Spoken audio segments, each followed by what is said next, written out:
Yeah. Kilalanin mo muna bago ka umangal sa tuktok ng kwento. Pangalan ko Askal. Pangalan ko Askal. Yeah. Yeah.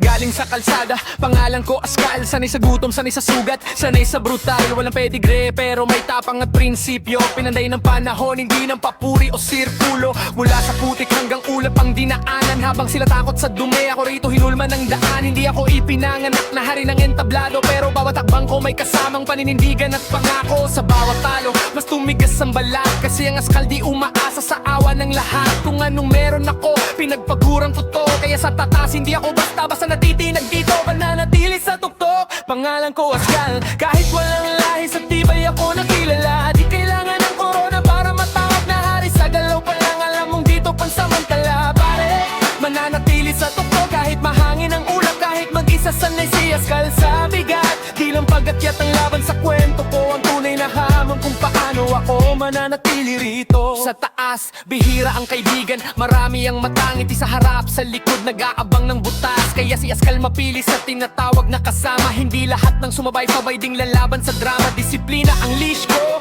prinsipyo ang bakot. Kung di ako ligaw, alam ko kung saan ang ikot. Kahit tahimik, ramdam ang presensya. Pag gumalaw si Askal may kasamang konsekwensya. Hindi perfecto, pero totoo sa salamin. Mas pipiling maghintay kaysa manalo sa pandaray at asen. Kung mabagal man, sigurado ang yapak. Kaysa mabilis nga, pero sa huli biglang wasak.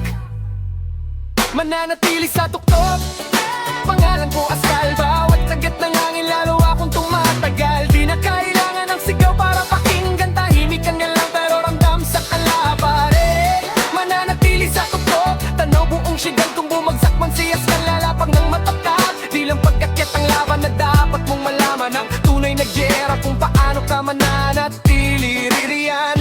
Askal sa pangalan, bakal sa loob. Walang mayari, pero di kailanman sunod. Kung mag-isa man sa rurok ng laban, sanay akong tumahol sa dilim at manindigan. Saludo sa mga tulad kong galing sa wala na hindi pinalat pero hindi sumuko sa tadhana. Si Askal ang patunay, di kailangan ng titulo para umangat at manatili sa pinakamataas na antas ng mundo. Kung magdilim man, kabisado ko ang daan. Ilang ulit na akong bumangon galing sa kailaliman. Kaya kahit anong ihip ng panahon at usok, si Askal di lang umaakyat, siya'y nananatili sa tuktok. Oh, pangalan ko Askal. Sa taas ng kwento hanggang dulo ng laban.